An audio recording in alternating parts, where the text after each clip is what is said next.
liikkeelle kuitenkin, eli tervetuloa vastuullisuuden etäaamukahveille. Ja tänään mulla on täällä Hyvärisen Laura kanssani, ja hän kertoo meille sitten Porokylän leipomon vastuullisuusasioista, mutta lähdetään liikkeelle tuosta perinteisestä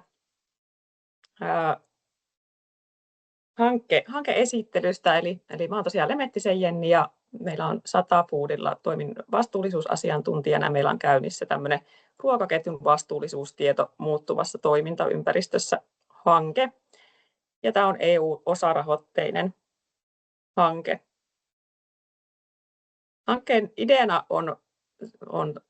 tai kohderyhmänä on alkutuottajat ja elintarvikealan PK-yritykset. Ja tässä on ideana tavoitteena auttaa yritykset alkuun vastuullisuustyössä ja kehittää niiden yritystoimintaa niin, että vastuullisuustyö tuo konkreettista hyötyä eikä pelkästään hallinnollista lisätaakkaa. Ja tässä on taustalla se, että tässä on vastuullisuusraportoinnin tarpeet PK-yrityksissä lähtee liikkeelle siitä, että suuryritykset joutuu jo raportoimaan vastuullisuudestaan, eli erilaisista kestävyyden teemoista. Ja täältä kaupan ja suuryritysten kautta se sitten valuu myös pienemmille toimijoille, eli aina elintarvikealallakin PK-yrityksille ja alkutuottajille asti. Ja myös sitten rahoittajat ja sijoittajat voi vaatia tätä vastuullisuustietoa. Tässä on nyt EU-tasollakin kestävyyssääntelyssä aika isojakin muutoksia käynnissä tällä hetkellä ja ne tulee kansalliseen käsittelyyn kevään aikana. Eli hanke pyrkii sitten vastaamaan myös tähän jatkuvasti muuttuvan toimintaympäristön vaatimuksiin. Eli välitetään sitten hankkeessa sitä tietoa teille yrittäjille eteenpäin. Ja miten sitten pääsee vastuullisuustyössä liikkeelle, niin me ollaan luotu tässä hankkeessa tämmöinen vastuullisuuden nykytilakartoitus. Se on ilmaiseksi Satafoodin sivuilla kaikkien täytettävissä, ihan tuommoinen simppeli verkkopohjainen kysely, jolla saa hyvän tilannekuvan ja siitä, että missä se oma vastuullisuustyö on tällä hetkellä ja mitä kannattaa lähteä kehittämään. Ja tämän jälkeen voi sitten varata ajan vielä vastuullisuusneuvontaan, missä katsotaan vähän tarkemmin niitä vastauksia tai tuloksia läpi ja saa ehkä vähän konkreettisempaa suuntaviivoja siihen tulevaan, että mitä kannattaa lähteä kehittämään. Mutta se hankkeesta, ja tosiaan kaikennäköisiä tilaisuuksia järjestetään myös vastuullisuuden teemasta ja sen takia, että täälläkin tänään ollaan ja päästetään nyt Hyvärisen Laura sitten kertomaan meille vastuullisuudesta leipomoyrityksessä, eli Porokylän leipomon vastuullisuustyön aloittamisesta ja polusta tähän päivään. Joo, kiitos. Kiitos Jenni esittelystä ja kiitos kutsusta. Ihana olla etäaamukahveilla. Toivottavasti teillä on siellä kahvikupposia tai muuta rauhoittamassa tätä aamua. Minä olen Pohjois-Karjalassa. Täällä ei näytä ihan samalta kuin Kolilla on näyttänyt tuona kesäpäivänä, kun on otettu tuo taustavalokuva. Täällä on ihana valkoista ja pakkasaamu. Ja minä jaan minun esityksen. Tässä on esimerkiksi jonkin verran linkkejä. Mä tulen laittamaan teille erikseen PDF-aineiston, niin pääsette niihin linkkeihin sitten paremmin käsiksi. Nyt pitäisi alkaa näkymään hyvännäköisessä esitysmuodissa. Minä ihan vielä, mutta sinä. Olisiko nyt näkyy. Kyllä. Minä toimin siis Porokylän leipomolla tuotekehitysjohtajana, mutta oikeastaan olen aloittanut urani täällä näiden yritysvastuuasioiden parissa. Minä olen koko ikäni ollut elintarvikealalla töissä erilaisissa viestinnän ja kehityksen tehtävissä. Minä näytän teille ensin muutaman sekunnin videon, pääsette vähän sen fiilikseen siitä, että minkälaista brändiä me rakennetaan Porokylän leipomolla?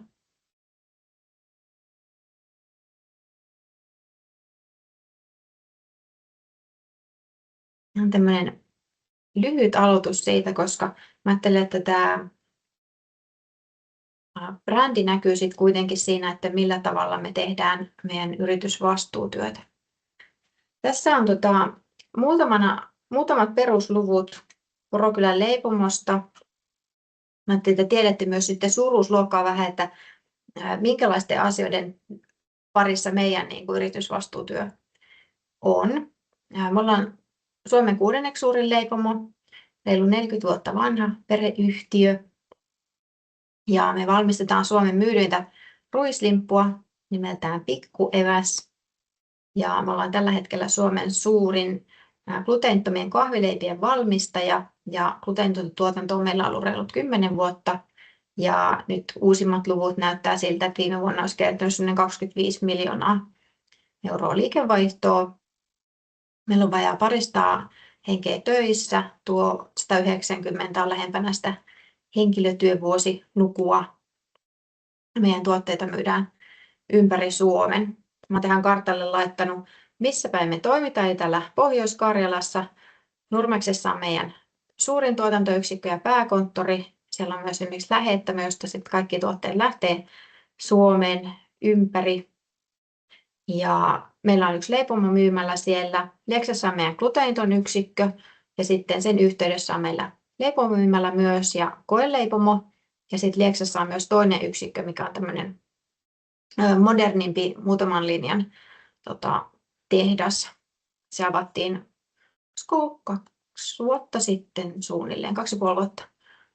Ja Joensuussa on myymällä leipomo. Täällä on myös vielä Kouvolan kohdilla Täppä, mutta viime sunnuntai oli viimeinen työpäivä heillä siellä.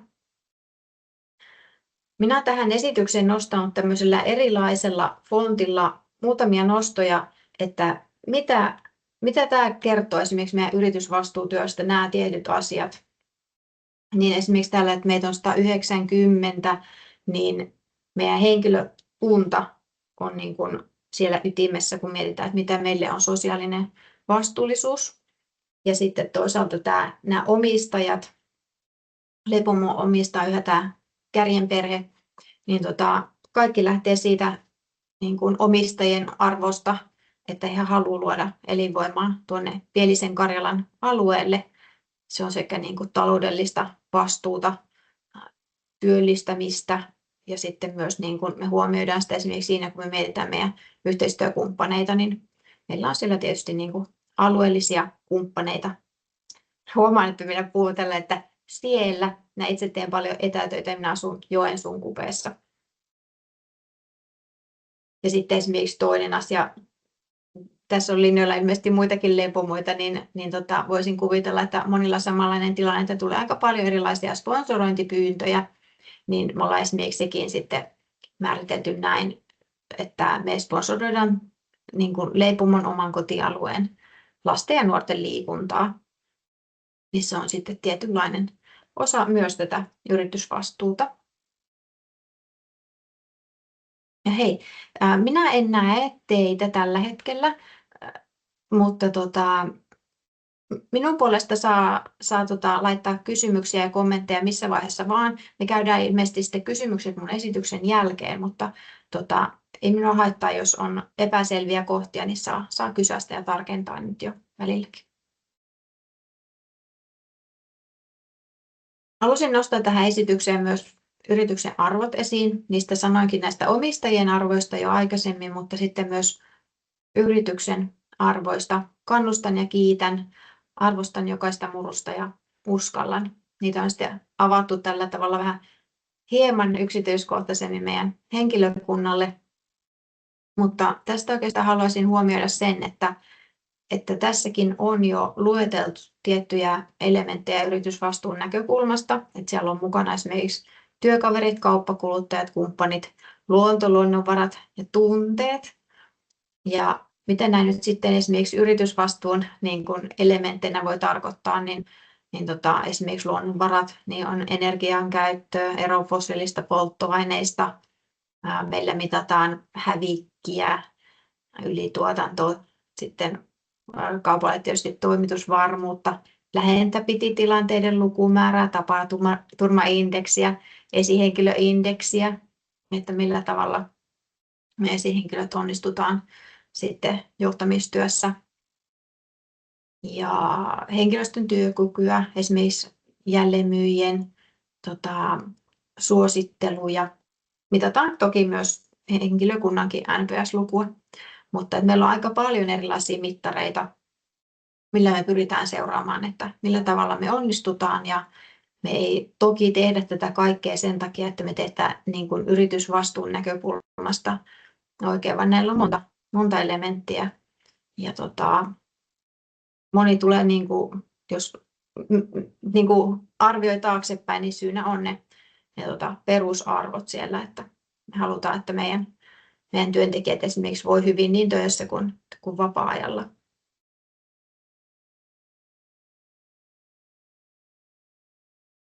Ja sittenpä minä siirryn muutamiin meidän tuotteisiin, jos ette tunne entuudestaan, mitä me valmistetaan.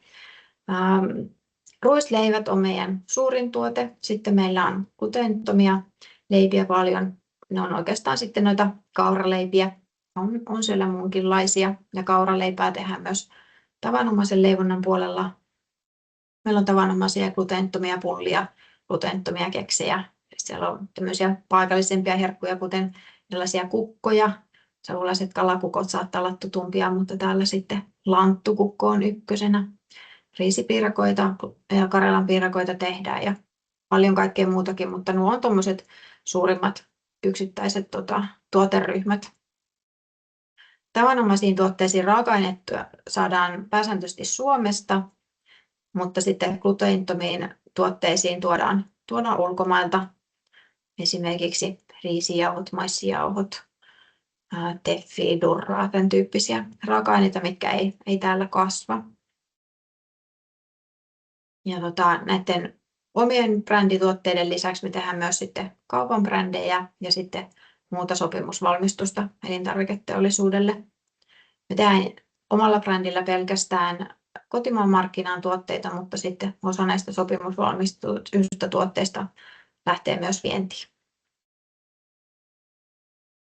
Ja tässä on sitten taas, että millä tavalla meidän tuotteessa näkyy tämä yritysvastuu, niin esimerkiksi siinä, että mistä justiinsa me halutaan ne raaka-aineet hankkia. Kinnusen mylly on meidän alueen lähin isompi mylly. Pohjois-Karjalassa ei ole esimerkiksi myllyjä ollenkaan, niin tämä tulee tuolta sitten sieltä Oulun alueelta, mutta he toisaalta sitten kuitenkin hajauttaa sitä omaa hankkimisriskiään, että ei ole sitten yhden sadon varassa, että missä päin Suomea sitten onnistuu satoja, missä ei. Ja eläinperäiset raaka-aineet ovat myös kaikki suomalaisia. Näistä suurimmat on meillä esimerkiksi maito, voi, kerma. Niin ne tulee Valjolta, vapaan kananmunat Munaksilta. Meillä ei käytetä palmuöljyä. Meillä on ilmeisesti yksi tuote, jossa on jonain sopimusvalmistus raaka-aineena niin kuin palmuöljyä siinä jossain täytteessä valmiina, mutta meillä ei niin kuin omissa tuotteissa eikä sitten meidän yksiköissä ole sellaista raaka-ainetta kuin palmuöljy. Ja suuri osa suklaasta, mitä käytetään tällä hetkellä, on sertifioitua ja meillä on siitä suunnitelma, että miten me siirrytään siihen nyt sitten kokonaan. Ja puuroriisi on niihin Karelan piirakoihin yksi sellainen raaka-aine, mikä ei täällä tietysti kasva, niin sitä ei osteta tuolta esimerkiksi Kiinasta, vaan Espanjasta tai Italiasta se tulee. Ja sitten toisaalta tämä on niin kuin tuoteturvallisuuden näkökulmasta tärkeä asia, että meillä on erillinen gluteenitoyksikkö. Sillä on oleellinen vaikutus sitten meidän kuluttajaluottamukseen kyllä, keliaakikoille erityisesti. Ja seuraavaksi minä haluaisin esitellä teille tätä meidän niin kuin yritysvastuun kokonaisuutta. Että tuossa minä niin kuin aiemmin esittelin ikään kuin yrityksen näkökulmasta ja mitä siellä taustalla on niitä yritysvastuun elementtejä. Mutta tässä hyppään nyt sitten suoraan tähän yritysvastuuseen ja täältä niin kuin, sellaisiin toimenpiteisiin, mitä me on tunnistettu aikaisemmin, mitkä on meille tärkeimpiä siitä näkökulmasta, että niissä on joko suurimmat päästöt tai sitten ne on sellaisia, mihin me pystytään itse vaikuttamaan. Ja tärkein asia on tuo, että meillä on tavoite päästä pois fossiilisten energian käytöstä. Me ollaan vuosikausia käytetty esimerkiksi ostetussa sähkössä pelkästään tuulivoimalla tuotettua sähköä tai sillä tavalla sertifioitua sähköä. Ja nyt on viime vuoden aikana päästy käyttämään yhdellä uunilla öljyn sijaan niin biokaasua. Me ollaan leipomona osakkaana Pielisen biokaasulaitoksessa, joka on kilometrin päässä siitä meidän uudelta yksiköltä. Se on valmistunut viime syksynä, niin sieltä on nyt sitten saatu sitä biokaasua.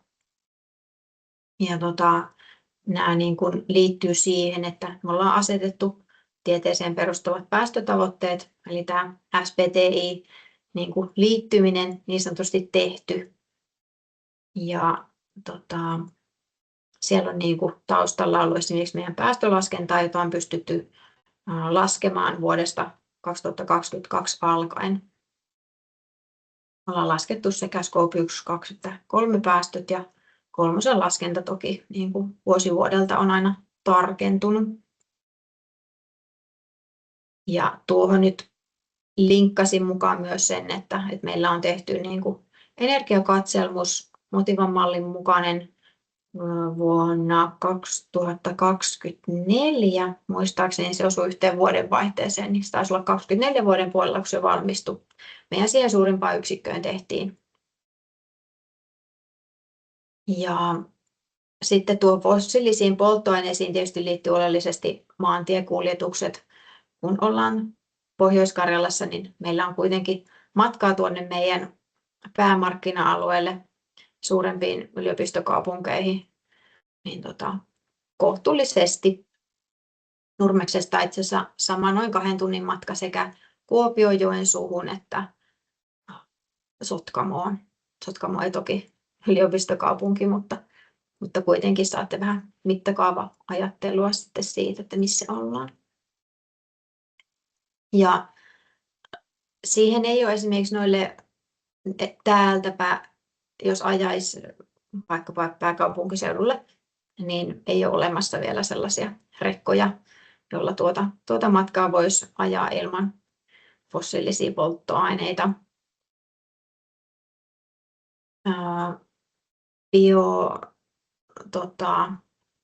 Biodiesel voi olla niin kuin yksi semmoinen vaihtoehto, mutta sitten nämä niin kuin sähkörekat tai sen tyyppistä, mikä olisi ehkä sitten vielä siitä seuraava askel, niin niitä ei ole.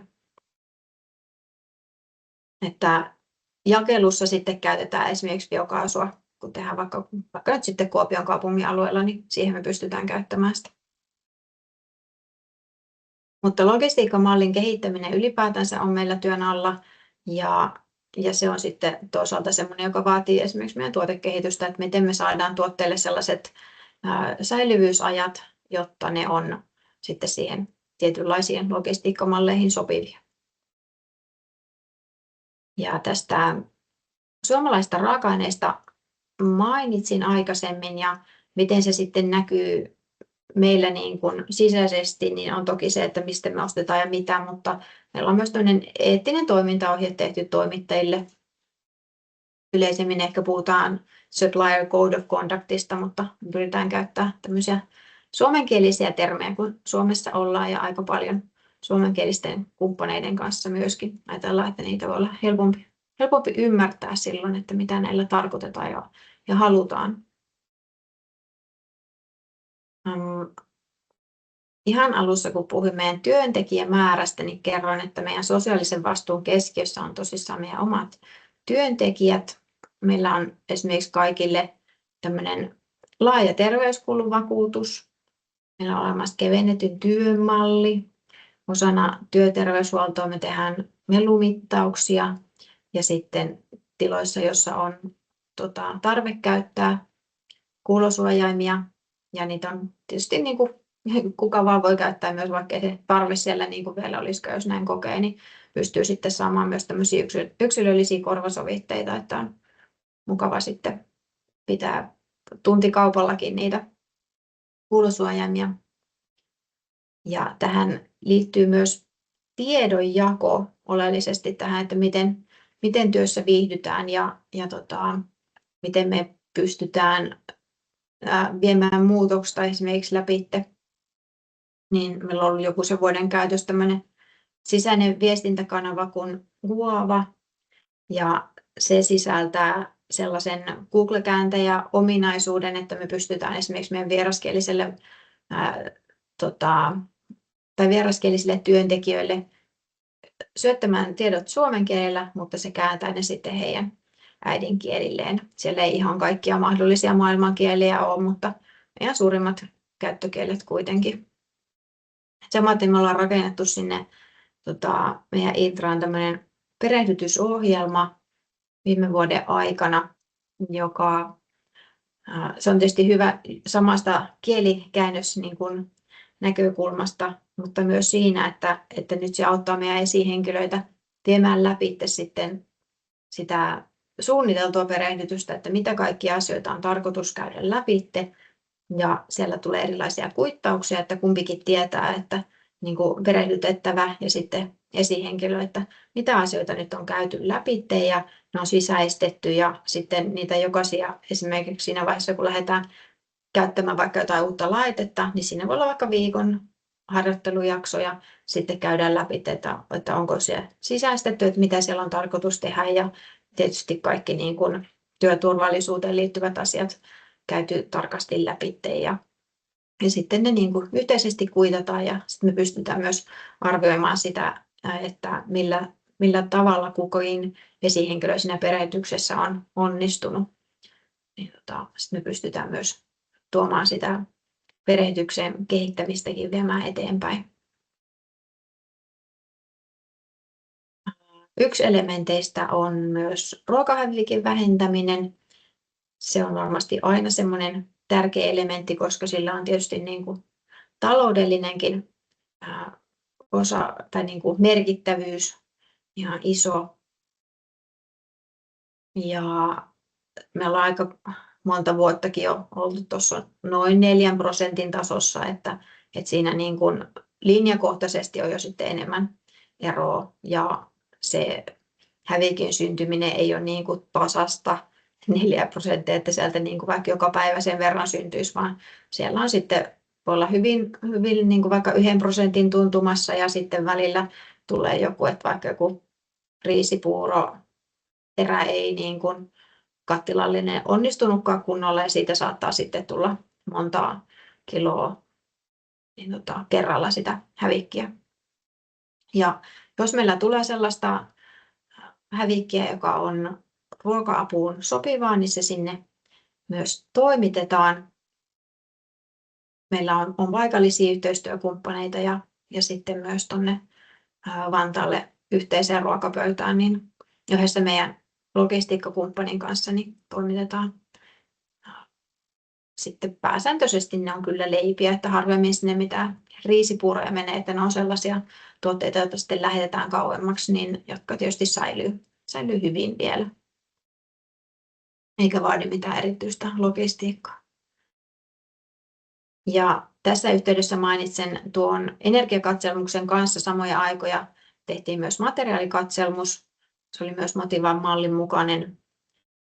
Ja se tehtiin silloin meidän niin kuin pullatuotteille, pullapitkoille, joka oli se tuotantolinja on myös siellä Nurmeksen yksikössä, johon tehtiin se energiakatselmus, niin se oli aika hyödyllinenkin, että ne tehtiin samaan aikaan, koska tuo materiaalikatselmus ei niin tarkasti seuraa energiavirtoja, mutta sitten kun se tehtiin samaan aikaan, niin me hyödyttiin siitä aika niin kuin yhteisaikaisuudesta kyllä. Ja noista voisi itse asiassa kummastakin sanoa tässä kohtaa, kun mulla ei ole niistä mitään erillistä diaa, että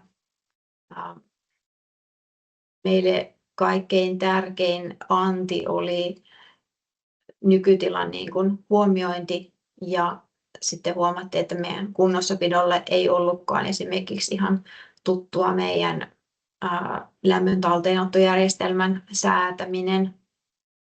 Ja sitten toisaalta siellä oli vaikka jotain uunien ilmankiertoon liittyviä asioita, että niitä koitettiin laittaa siinä energiakatselmuksen jälkeen niin kuin kehitystoimenpiteenä paremmalle tolalle, ja sitten se veikin meidät kyllä ojasta allikkoon, että siellä lähti syttymään jotkut eristeet, niin siitä ei onneksi mitään tulipaloa sitten aiheutunut, mutta kuitenkin, että siellä oli jossain vaiheessa huomattu se silloin asennuksien yhteydessä, että tämä niin kuin ilmankierron optimointi ei onnistukaan, ja se tieto oli ikään kuin unohtunut, että ne säädöt oli ollut siellä hyvinä, mutta sitten tavallaan oppi siitäkin, että millä tavalla niitä pitäisi pystyä dokumentoimaan sitten niitä tietoja, että niihin voi myös vuosikymmenen tai kymmentenkin jälkeen sitten vielä palata, kun työntekijät on vaihtunut.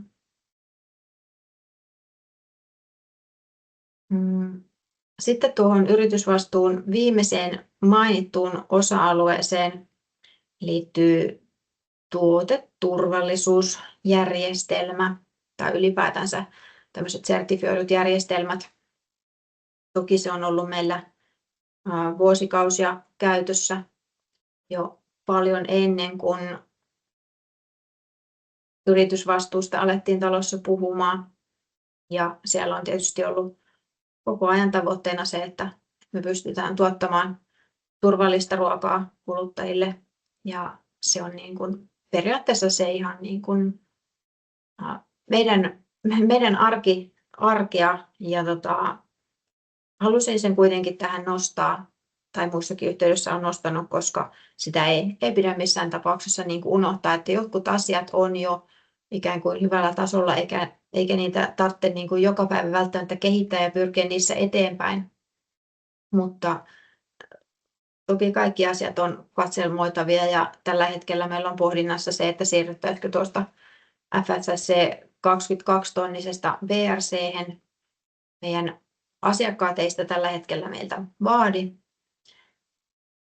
mutta me mietitään sitä, että pystytäänkö me sitten kuitenkin vielä nostamaan sitä omaa tuoteturvallisuuden tasoa vaihtamalla järjestelmää.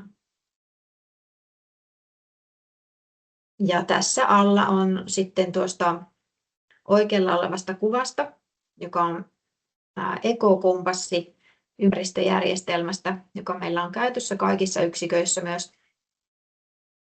Niin tässä on näitä samankaltaisia elementtejä, ja tässä on yhtenä esimerkiksi kemikaalit. Se ei ole mitenkään kauhean suuri yritysvastuun osa-alue meille. Meillä ei paljon mitään kemikaaleja käytetä, ja ne mitä käytetään on sitten huollossa jonkin verran erilaisia voiteluaineita esimerkiksi koneisiin, ja sitten tietysti puhdistukseen liittyviä kemikaaleja, pesuaineita, ja niissäkin on käyty tarkasti läpi kaikki, että mitä meillä käytetään, ja poistettu käytöstä aika paljon erilaisia kemikaaleja, kun todettiin, että ei niitä niin kuin tarvita. Ja esimerkiksi tuotannon työntekijöille, jotka siivoavat omia työpisteitään, niin meillä on käytössä vain yksi semmoinen niin sanotusti turvallinen puhdistusaine, niin ei mitään erityisiä niin kuin käyttöturvallisuuteen liittyviä toimenpiteitä ole, ei ole käsien suojaustarvetta tai silmien suojausta tai sen tyyppistä. Ja sitten tämä keliakialiittojen tai keliakia-auditointi niin sanotusti meillä sinne gluteenittomaan yksikköön tehdään. Mutta minä voisin tästä kurkistaa muutaman elementin vielä läpi. Onko näin, että minulla on sellainen 5 minuuttia vielä aikaa? Joo, ei ole mitään hätää. Hyvin on aikaa, ja sitten on reilusti aikaa kysymyksillekin. Että. Joo, no niin, hyvä. Sitten minä voin käydä hyvin läpi tätä ympäristöjärjestelmää, mitä meillä on. En tiedä, tunnetteko etukäteen ekokompassia sen tarkemmin.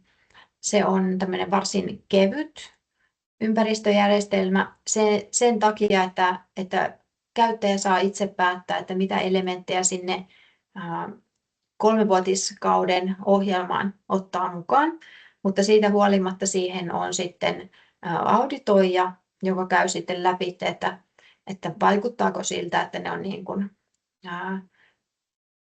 vaikuttavia ja oleellisia ne sisällöt, mitä sinne on valittu.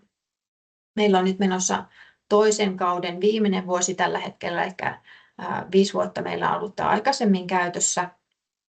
Ja me ollaan oikeastaan nyt vasta alussa tästä ensimmäisestä elementistä, mikä tässä näkyy, tämä luonnon monimuotoisuus, koska se on ollut tosi alkuvaiheessa minusta. Voi olla, että joku toinen tuntee aihetta paremmin, mutta vasta nyt alkaa tulla niin kuin tietoa esimerkiksi Luonnonvarakeskuksesta siitä, että millä tavalla vaikka biodiversiteettiä sitten voi yritykset Suomessa turvata tai jopa lisätä. Jätteiden seuranta on ja kierrätys aika helppo raportoida, mutta toisaalta se on sellainen, että koko ajan sitten taas tuo jätehuolto ja jätebisnes kehittyy aika paljon, että se voi muuttua kuitenkin, että mitä sitten kannattaa kerätä ja erikseen ja mitä siitä sitten jatkojalostetaan. Että se on tietysti tärkeää, että pystyisi tuottamaan sellaisia jätteitä, joista pystyy sitten tekemään vielä jotain muuta kuin energiaa. Että meillä esimerkiksi tällä hetkellä menee biojätettä niin kaasumille biopolttoaineen valmistukseen ja sitten siihen pielisen bioon sitä rakennetaan vielä, että miten me saataisiin meidän omia biojätteitä siihen läheiselle biokaasujalostamolle. Ja sitten niistä tehdään myös polttoaineen lisäksi myös lannoitteita siellä kaasumilla. Ja sitten on kirkasta muovia, mikä kerätään erikseen, ja toki metallit ja tämmöiset niin kuin tutummat, mutta niitä meillä ei niin kauheasti synny, että suurin jäte on kuitenkin biojäte ja sitten tuo polttokelpoinen periaatteessa energiajäte. Kartonkia, pahvia ja muovia syntyy kohtuullisen vähän kiloina.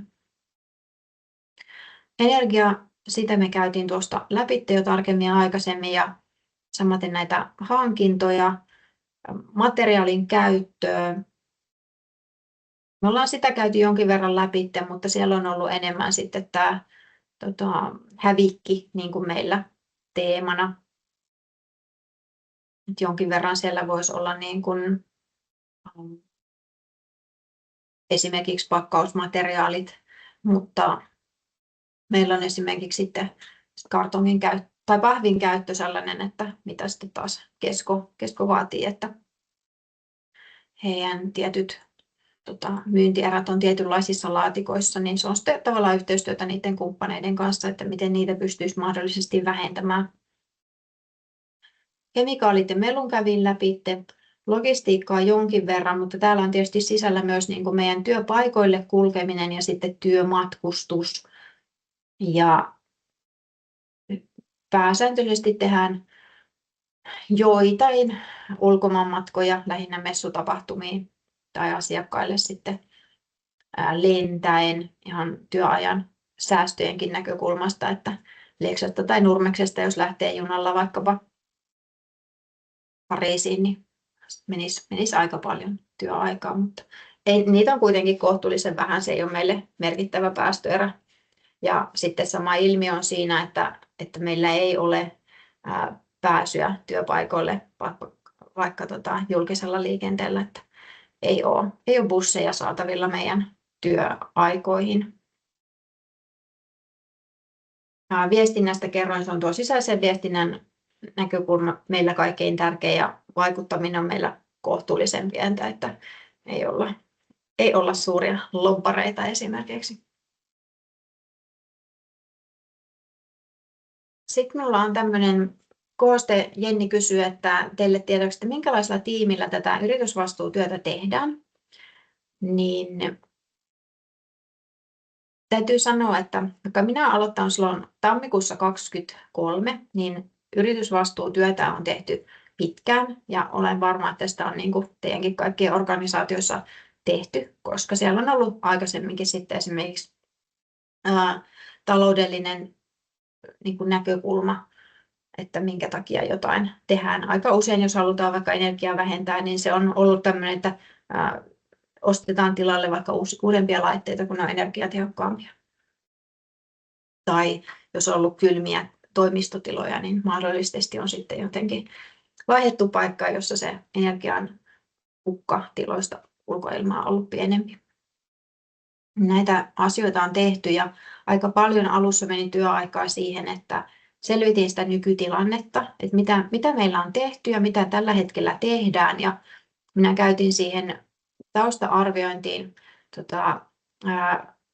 B Corpin tämmöistä business assessment-työkalua, business impact assessment-työkalua. Ja suosittelen muillekin tuommoisia jotain kyselyitä, tai jos pääsee vastaamaan vaikkapa Kesko on meiltä ainakin monta vuotta pyytänyt S-ryhmäkin ennen tätä CDP-kyselyyn vastaamista, niin niitä kun käy läpi, niin huomaa, että mikä on tavallaan se vaihtoehto, mistä saisi eniten pisteitä siinä kyselyssä, niin voisitte pohtia, että no, onko meillä tehty vaikka tämmöinen ihmisoikeuslinjaus. Niin jos ei sitä ole, niin sitten miettii, että no, tämä olisi varmaan sitten se, mikä asia olisi hyvä tehdä, että se käydään keskustellen läpi.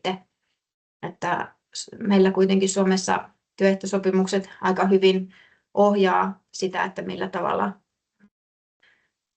töitä Suomessa tehdään, mutta ei meiltä keltään ole varmasti mennyt ohitte erilaiset rikokset, joita on ihmisoikeuksiin liittyen tehty myös elintarvikealalla, niin nämä on sitten tärkeä osa-alue kuitenkin siinä hyvien hallintotapojen niin kuin osa-alueella, että miten meillä tehdään vaikka sopimuksia ja niiden läpinäkyvyys. Alkuun tein työtä tähän yritysvastuuseen noin 30% työajasta, semmoisen 2,5 vuotta. Tällä hetkellä vähemmän, noin 5% vaan, ja se on enemmän meidän mallin jatkokehitystä ja sitä, että jos meille tulee uusia asiakastarpeita, niin miten me niihin pystytään vastaamaan. Esimerkiksi S-ryhmän malli on aika selkeä, he on sen moneksi vuodeksi niin kuin laseerannut ja tällaisia odotuksia heillä on. Ja sen takia esimerkiksi sitten viime vuonna liityttiin siihen Science-Based Targetsiin, koska se oli ajankohtaista silloin. Nyt olen saanut tähän mun tiimiin myös meidän laatuasiantuntijalta työpanosta tähän yritysvastuuraportointiin. Hän tekee semmoisen 15 pinnaa. Niin kokonaisuudessaan ehkä hieman siitä alkutasosta laskenut toi työajan käyttö yritysvastuun työhön. Mutta toisaalta se on niin kuin lisännyt kuitenkin näiden erilaisten dokumenttien ja mallien käyttöä, että ne on enemmän nyt sitten käytössä kuin miten ne alun perin oli, kun niitä ei ollut niinkään dokumentoitu, että mitä tehdään.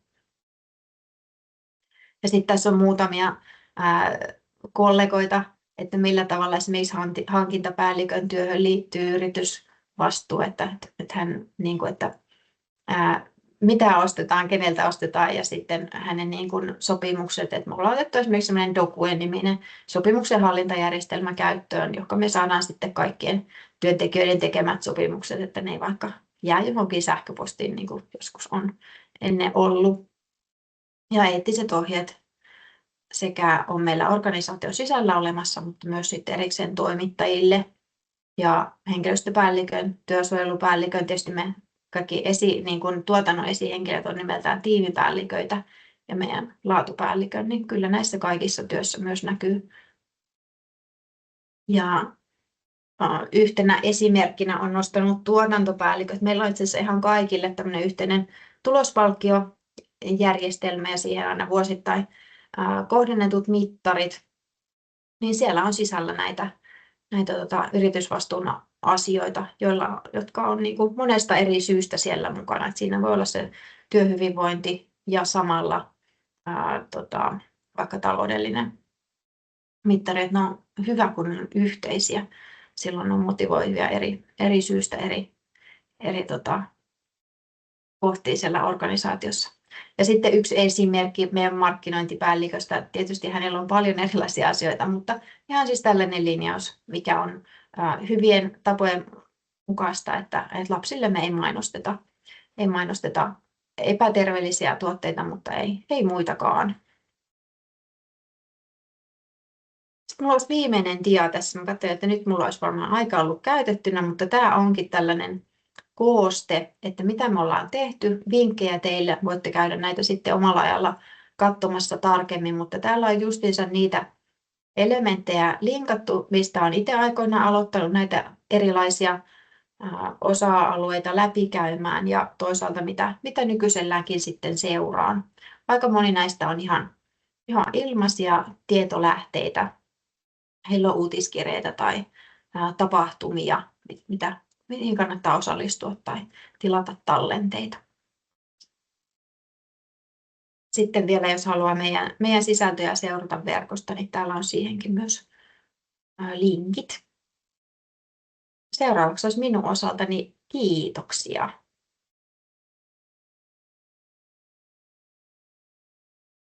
Kiitos Laura. Ihan todella mielenkiintoinen ja yksityiskohtainen esitys niin kuin siitä näkökulmasta, että miten tuo oikeasti hoidetaan yrityksessä.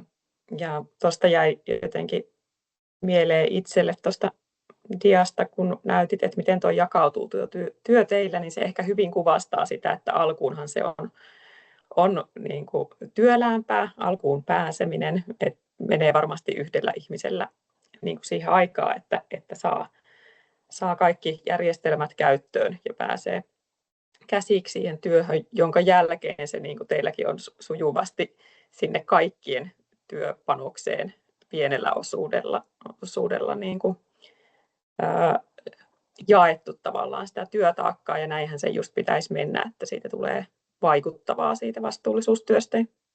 Kyllä, Kaikki ja sitten jokaisen roolinsa. tulee aina joka vuosi, kun tehdään niitä uusia päästöraportointeja, niin seurattua sitä vaikkapa nyt sitten meidän tiimissä kysyn vaikka näitä, että millä tavalla vaikka työmatkalaskuja niin kuin on tullut. Niin nähdään sitten, pystytään seuraamaankin sitä, että paljonko käydään missä. Että onko meillä vaikka liian suuria porukoita käymässä jossain Italian tehtaalla tai jotain muuta. Että miten me pystytään katsomaan sitä, että mikä Kyllä, on eli resurssiviisasta. niin, jatkuva kehittäminen niin kaikessa seuranta. Kyllä. Hyvä, mutta sitten hyvä. Oikeastaan tuohon energiateemaan onkin hyvä lopetella. Mä näytän ihan nopeasti vielä tämän infopläjäyksen nyt lähinnä tästä energiakatselmuksesta, joka on muuttumassa. Nyt lähtee toimimaan. Energiakatselmus on muuttumassa pakolliseksi myös osalle PK-yrityksestä. Eli niin kuin Laura tuossa jo esityksessään hyvin kertoikin, että mitä hyötyä siitä on heille ollut. Eli olette sen vapaaehtoisesti aikanaan toteuttanut, ja nyt kun teillä on tuo energiasopimus, niin siihen se kuuluu niin kuin kanssa. Mutta nyt tästä kannattaa ottaa tuo megawattitunnit mieleen. Eli jos energian käyttö ylittää 2700 megawattituntia vuodessa, niin sen jälkeen tulee energiakatselmus pakolliseksi. Ja se pitäisi tehdä 4 vuoden välein, ja siihen liitetään sitten tämmöinen toimintasuunnitelma. Ja tämä on siis tänä vuonna voimaan tuleva lakimuutos. Ja poikkeukset tavallaan, milloin tätä pakollista ei tarvitse tehdä, niin on silloin, jos se tehdään tavallaan se energiakatselmus muuta kautta. Eli on käytössä yrityksellä jokin sertifioitu energianhallintajärjestelmä, tai jos on tehnyt tuon energiatehokkuussopimuksen, mikä elintarvikealalla on oma ja mihin Porokylän leipomokin on sitoutunut. Ja siihen kuuluu sitten tuo energiatehokkuusjärjestelmä ETJ+. Sitten voi tehdä myös energiapalvelusopimuksen. Tämä malli on käsittääkseni aika harvinaista vielä Suomessa, mutta siihen kanssa kuuluu sitten energiakatselmus sisään, niin silloin ei tarvitse erikseen tätä tehdä. Ja ideanahan siis energiakatselmuksessa, tosiaan niin kuin Laurakin kertoi, niin on tehdä semmoinen katselmuskohteen laaja energiankäytön niin kuin prosessikaavio ja tutkia tarkasti se energiankäyttö ja sieltä selvittää sitten ne energiansäästöpotentiaalit. Ja taloudellista säästöähän sillä usein saadaan myöskin, joskin juuri tämä, että investoinnit voi olla myös isoja, mutta pitkällä juoksulla sitten säästöä syntyy. Ja tämähän tosiaan vaaditaan sitten Energiavirasto myöntämä pätevyys, että kuka tahansa ei saa näitä tehdä. Mutta kiitoksia minunkin puolesta. Vielä ehtii nyt jotakin kysyä. Mulla ei ole ainakaan kiire mihinkään. Ja toimitetaan tosiaan sitten nämä materiaalit tämän jälkeen. Ne tulee hankkeen verkkosivuillekin nähtäville. Mutta jos ei kysymyksiä enää tule, niin kiitoksia ja hyvää viikon jatkoa kaikille. Joo, kiitos samoin. Hyvää talvipäivää. Kiitos. Joo. Moikka. Moikka. Kiitokset. Moi moi.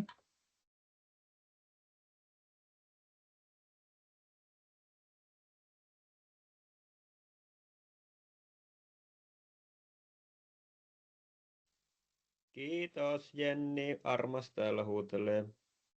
Kiitos Armas. Ollaanpa yhteyksissä. Ollaan yhteydessä, moikka! Moikka!